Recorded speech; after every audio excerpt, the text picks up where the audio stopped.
Hey everyone, Jake Hendrickson from Michigan. Just wanted to take a little bit of time today to talk to you guys about how we at Whitetail Partners really try to increase the probability that the older bucks in the neighborhood prefer to bed on your property, and how we use the layout of your property, the design of your property to accomplish this. And hopefully the reason why we want these older bucks to be bedded on our property is fairly obvious, but I'll go over that anyways. We really want these deer bedded on our property because it is much easier to get multiple opportunities and kill these deer if they're bedded on our property. If these deer are bedded on the neighbor's property, we still can get opportunities at these deer as they come into our property and they start checking scrapes and checking on these does during their pre-rut and the rut, but it's much easier to get multiple opportunities at these deer if they're bedded on the property.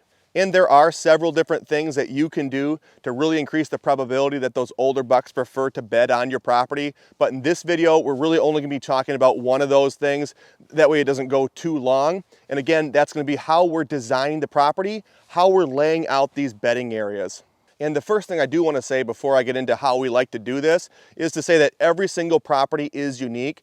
Every property is different and no two plans are alike. And I did wanna say this because I'm gonna be using my property here as an example, and it might relate to your property and it might not. So I just wanna let you guys know that every single property is gonna be a little bit different. And there are a lot of different factors that go into this. For example, property size, or maybe the type of cover you have on your property, or maybe the percentage of cover that you have compared to food on your property and the area. Again, there's a lot of different factors that kind of go into how we like to lay out these bedding areas, but there's going to be a lot of reoccurring themes that we're going to talk about, and that's what I want to talk about next. So hopefully you guys can take this information and bring it back to your property. So the first one of those reoccurring themes that I want to talk about is how deer are selecting their bedding areas, and this might vary a little bit, like depending on the type of cover you have in the area, but for the most part, deer prefer to bed in thick, high stem count, secure cover. Okay, they really like those thick areas to bed down in throughout the day. For the most part, both bucks and doe family groups select these types of areas for their daytime bedding areas. However, I'm not saying that bucks and does prefer the same bedding area. They prefer the same conditions within their bedding area. They both like that high stem count, secure bedding cover. The biggest difference between bucks and does and how they're selecting a bedding location has to do with the local food source. The doe family groups on your property, for the most part, they prefer to bed down in the first available cover as it relates to that local food source. The local bucks, on the other hand, most of the time, they're selecting the safest location in the area for their daytime bedding areas. Those doe family group bedding areas, again, the closest available cover as it relates to food. These are thick, these are high stem count, but a lot of times these aren't the safest locations as they get a lot of predator attention. There's a lot of deer using these areas, and there's also a lot of fawns in the area, which is gonna increase the stress in those areas. And these bucks, a lot of times, they don't wanna deal with that. They would much rather be a little bit further away from those doe family groups. I'm not saying they're going to bed a mile away, but they want to bed probably in the next available cover as it relates to those doe family groups, just so they don't get that predator attention. They don't have to deal with all that high stress. They can kind of be off by themselves and not have to worry about it. So if we know what deer prefer when selecting these bedding areas, what do they like, what are they trying to avoid, we can use that information to really encourage deer to bed in certain areas of our property. And while every property is going to be designed and laid out a little bit differently, you really want to start creating these bedding opportunities as close to your food source as possible to encourage the does to bed in those locations. Remember, they want to be in that first available cover as it relates to food, so this is where you want to start creating your cover as close to the food source as possible. Again, it's going to vary depending on the property, but what this is going to do is this is going to allow these doe family groups to take up residence closer to the food source, which is going to give you a lot more space throughout the rest of your property to hopefully hold those older bucks. And this is something that we take into consideration on every single property, every single plan that we put together, because again, it is much easier to get multiple opportunities at those older bucks if they're bedded on your property or really close to your property. Again, it kind of depends on a few different factors, but the closer you can get these bucks to bed to your property, and if you can get them to bed on your property, the better your chances are going to get.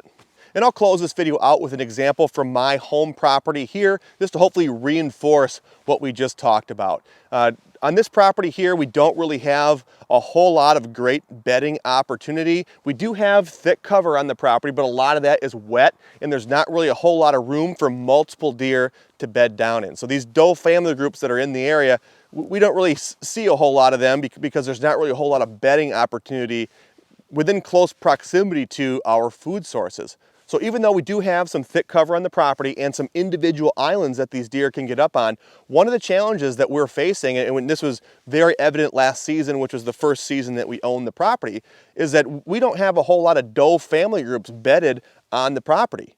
While walking around the property, it's fairly obvious as to why these doe family groups aren't choosing to bed down in here. Outside of the flooded swamp, which they don't prefer to bed down in because they don't want to lay down in water, there's no cover on the property. And what's most likely happening now is these does are probably bedding down on the very few islands that I have, because that is the closest cover as it relates to this food source. And that's pushing these bucks, even further away from these food sources. So one thing that we need to do this off season is create cover next to the food source in a drier area. There's a little bit of a hill behind the food plot here. Cut a bedding pocket here to try to encourage doe family groups to bed in that location, which would be closer to the food source, which would leave more room for those bucks to bed down, on those islands, those individual islands, so they can kind of be off by themselves, away from the stress of that doe family bedding area. So again, one of the goals for my property this coming off season is to add a bedding area right on the back side of this phragmite, willow, dogwood, tag alder screen right here, to hopefully encourage doe family groups to bed down in that location. And hopefully what will happen as a result is the local bucks are going to have a lot more room throughout the property to bed down in, because these does are going to take up residence right next to the food source here, and then a couple other areas where I choose to make these bedding pockets. And just so you guys can see what I'm referring to when I'm talking about these individual islands that hopefully these bucks are going to prefer to bed in once we kind of get the does stacked up on the back side of the food plot here, I'm going to go take you to those areas right now.